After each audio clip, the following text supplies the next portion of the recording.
Hi மக்களே, welcome back to YouTube channel. Yes, ஒரு பெரிய ஷாக்கிங்கான ஒரு அப்டேட் அப்படிங்கிறது தான் எஸ் ஹீரோடைய ரீப்ளேஸ்மெண்ட்ஸ். எஸ் பாண்டியன் ஷோ சீசன் 2ல நம்முடைய வசந்த் பசி இருக்கார் இல்லையா, ஸோ அவர் தான் வந்துட்டு செந்தில் அப்படின்னு ஒரு கேரக்டர் பண்ணிட்டு இருந்தாரு. நம்மளுடைய மீனாக்குமே அவர் தான் பேர். ஸோ செகண்ட் சன்னா பண்ணிட்டு இருக்காரு இல்லையா, இப்போ இவரோட கேரக்டர் வந்து ரீப்ளேஸ் பண்ணியிருக்காங்க அப்படின்ற ஒரு அப்டேட் கிடைச்சிருக்கு.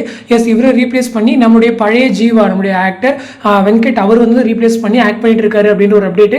எஸ், இன்னைக்கு வந்து ஸ்டார் டைரிஸ்ல வந்து நம்மளுடைய சரண்யாவுடைய வீடியோ வந்து ரிலீஸ் ஆயிருந்துச்சு இல்லையா, ஸோ அதில் வந்துட்டு நம்முடைய வெங்கட் தான் அதில் வந்து அங்கே வந்து 3 சன்ல இருந்தார். ஸோ இன்னொருத்தர் அதாவது யாரும் மிஸ் ஆகுறாங்களே, ஏன் வந்து இவர் உட்காந்துருக்காருன்னு பார்த்துட்டு இருந்தா போக போக ஓட்டி ஓட்டி பார்க்கும்போது வெங்கட் வந்து அந்த இடத்துல இருந்தார். ஸோ எனக்குமே ஒரு ஃபேன் தான் ஃபஸ்ட்டு இதை ஷேர் பண்ணியிருந்தாங்க, இந்த மாதிரி மாறி இருக்காங்க, ஸோ என்ன ரீசன் கேட்டு சொல்லுங்கன்னு சொல்லும்போது நான் வந்து டீம்கிட்ட விசாரிச்சப்போ அஃபிஷியல் அனௌன்ஸ்மெண்ட் சீக்கிரமாகவே டீம்ஸ்லேருந்து கொடுப்பாங்கன்னு சொல்லியிருந்தாங்க. ஒரு பெரிய ஷாக்கிங். ஸோ அது ரிலேட்டடாக நானுமே சர்ச் பண்ணும்போது எனக்கு இந்த ஒரு அப்டேட் கிடைச்சது. எஸ், வசந்த் வசியை ரீப்ளேஸ் பண்ணி வெங்கட் அவங்க வந்து பண்ணிட்டு இருக்காங்க அப்படின்னு சொல்லிட்டு. ஸோ எனக்குமே பெரிய ஷாக் இந்த அப்டேட் கேட்ட உடனே. அதே போல் வெங்கட்மே வந்துட்டு செட்டுக்கே வந்துட்டாரு. ஸோ ஷூட்டிங் பேரலாக போயிட்டு இருக்கு. வித்தின் ஒரு 2 to 3 எபிசோட்ஸ்குள்ளேயே ரீப்ளேஸ்மெண்ட் வந்துடும் அப்படின்ற மாதிரி எனக்கும் தோணுது. கன்ஃபார்மாக ஏதோ நடந்திருக்கு. பட் வெங்கட் வந்து PS2ல ஜாயின் பண்ணிட்டாருங்க.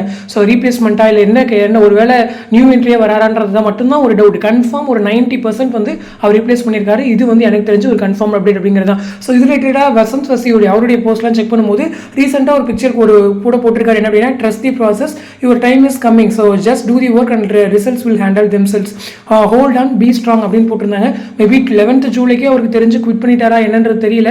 ஸோ இந்த மந்த்துடைய ஷூட் இப்போ தானே ஸ்டார்ட் ஆயிருக்கும். ஸோ முன்னாடியே அவருக்கு உண்மை தெரிஞ்சு எதுவும் குவிட் பண்ணி அந்த மாதிரி எதுவும் இஷ்யூவா அப்படின்றது தெரியல. பட் ஏதோ நடந்திருக்கு அப்படிங்கிறது மட்டும் கிளியராக புரியுது. ஸோ என்ன நடந்துச்சு, ஏதோ இஷ்யூவா அப்படிங்கிறதெல்லாம் அவர் சைட்லேருந்து விளக்கினா மட்டும்தான் உண்மைகள் புரிய வரும். But anyway Venkat and Meena, so இவங்க 2 பேரையும், அதாவது ஹேமா 2 பேரையும் அகைன் நம்மளுடைய பேரா பார்க்கறதுக்கு சந்தோஷம் தான். பட் எனிவே மிஸ் பண்ணுவாங்க கண்டிப்பாக. ஏன்னா இப்போ தான் ஓரளவுக்கு ஸ்டார்டிங் டேஸில் தான் இவங்களுடைய பேர் செட் ஆகலை, ஒரு மாதிரி அக்கா தம்பி மாதிரிலாம் இருக்குன்னு சொல்லியிருந்தாங்க. பட் இப்போ ரீசெண்ட் டேஸாக அவங்களுடைய பேர் நல்லாவே பிக்கப் ஆயிருந்துச்சு. பட் அதுக்கு நடுவில் சடனாக இப்படி ஒரு ரீப்ளேஸ் நினைக்கும் போது கண்டிப்பாக எனக்குமே மனசு கஷ்டமா இருக்கு. அதுலேயும் முக்கியமாக வசந்த் பற்றி நினைக்கும் போது எனக்கு இன்னுமே கஷ்டமா இருக்கு. ஏன்னா அவருக்குன்னு ஒரு சக்ஸஸ்ஃபுல் ப்ராஜெக்ட் எங்கேயுமே கிடைக்கல. பாண்டியன் ஷோ சீசன் 2 இருக்கட்டும், அந்த அளவுக்கு பெருசாக கிடைக்கல. அதுலேயும் ஃபிட் பண்ணாரு.